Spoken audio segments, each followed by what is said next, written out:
Good morning students. आज हम class 9th का पद पढ़ेंगे। अब हम के पद पढ़ते हैं। अब कैसे छूटे राम नाम रट लागी, प्रभु जी तुम चंदन हम पानी, जाकी अंग अंग बास समानी।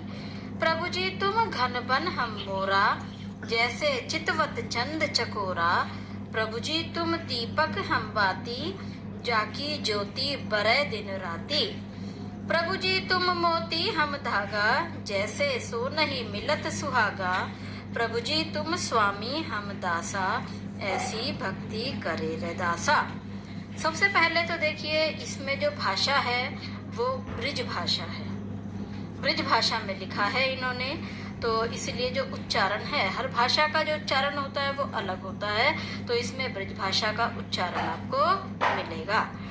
इस पद में जो कवि हैं रैदास जी, वे अपने ईश्वर के साथ अपने संबंध को बड़ा गहरा बताते हैं।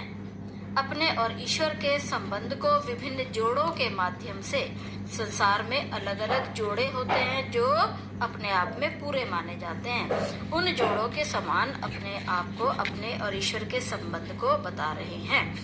अब कैसे छूटे राम नाम रट लागी। रट लगने का मतलब है किसी बात को बार बार बोलना। कवि कह रहे हैं कि अब मुझे जो ईश्वर के नाम की रट लग गई है वो कैसे छूटेगी।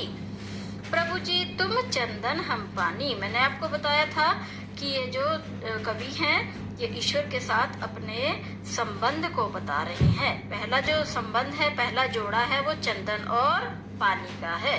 हे प्रभु जी तुम चंदन हो और मैं पानी हूँ। जाकी अंग अंग बास समानी। बास माने सुगंध, समानी माने समाई हुई। हम दोनों के संबंध के अंग अंग में सुगंध समाई हुई है। प्रभु जी तुम घन बन हम मोरा। अब घन बन माने घना वन, मोरा माने मोर। हे प्रभु जी तुम घने वन हो और मैं उसे देखकर खुश होने वाला मोर हूँ। जैसे मोर बादलों को देखकर या घने वन को देखकर प्रसन्न होता है, ऐसे ही मैं मोर हूँ जो आपको देखकर प्रसन्न होता हूँ और आप घने वन हो या घने बादल हो। घन शब्द जो है इसको हम घना वन भी कह सकते हैं और घने बादल भी कह सकते हैं। तो पहला जोड़ा हमने देखा चंदन और पानी का, दूसरा जोड़ा देखा घने वन का और मोर का। तीसरा जोड़ा क्या है? जैसे चितवत चंद चकोरा। चितवत माने देखना, चंद माने चांद, चकोर एक पक्षी होता है जो दिन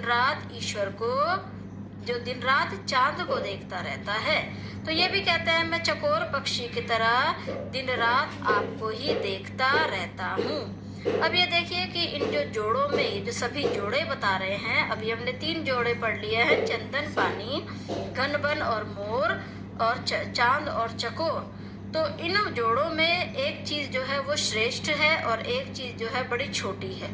तो श्रेष्ठ चीज उन्होंने ईश्वर को कहा है। जैसे यहाँ पर चंदन है वो ईश्वर है, पानी भक्त है, घना वन ईश्वर है, मोर भक्त है या कवि है, चांद ईश्वर है और चकोर कवि है। तो ये कहते हैं कि जैसे जो इन दोनों जोड़ों में जो एक अच्छी चीज है वो ईश्वर है और जो छोटी चीज है वो भक्त है या कवि है, लेकिन जोड़ों में दोनों का ही महत्व होता है। प्रभु जी तुम दीपक हम बाती। हे प्रभु आप दीपक हो और मैं उसमें जलाई जाने वाली बत्ती हूँ। दीपक में जब तक बत्ती ना डालो वो जलेगा नहीं, चाहे दीपक सोने का हो या मिट्टी का हो, लेकिन जब तक उसमें छोटी सी रुई की बत्ती नहीं जलाई जाती है, जब तक वो जल नहीं पाता है। तो ऐसा ही इनका भी संबंध है। वो कहते हैं मैं बत्ती हूँ और आप दीपक हो। जाकी ज्योति बरै दिन राती। बरै मतलब जले, ब्रिज भाषा में जलने को बरना कहते हैं और रात को राती कहते हैं, ज्योति को ज्योति कहते हैं। हम दोनों के प्रेम की ज्योति जो है वो दिन और रात जलती रहती है। प्रभु जी तुम मोती हम धागा, हे प्रभु तुम मोती हो और मैं उसमें पिरोया जाने वाला धागा हूँ। जैसे सो नहीं मिलत सुहागा। अब एक जोड़ा हमने देखा मोती और धागा। मोती कीमती होता है, बहुमूल्य होता है, वो ईश्वर हैं, और धागा जो है वो भक्त है।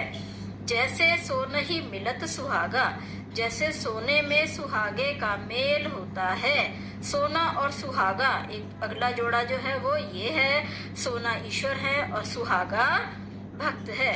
कहते हैं ना जब कोई अच्छी चीज होती है तो सोने पर सुहागा हो गया, तो ऐसे ही सोना और सुहागा है।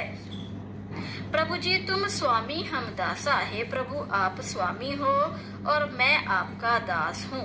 ऐसी भक्ति करे रैदासा, ये रैदास आपका दास आपकी ऐसी भक्ति करता है।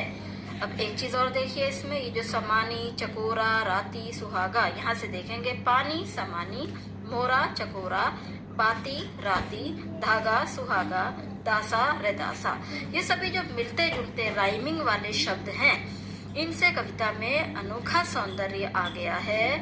और इनको जो कहते हैं वो कहते हैं तुकांत शैली, जैसे जिसमें तुक मिलती है, राइमिंग हो जाती है, तो ये तुकांत शैली में लिखी हुई कविता है।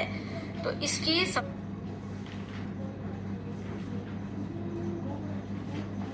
करेंगे अगले वीडियो में। आप इस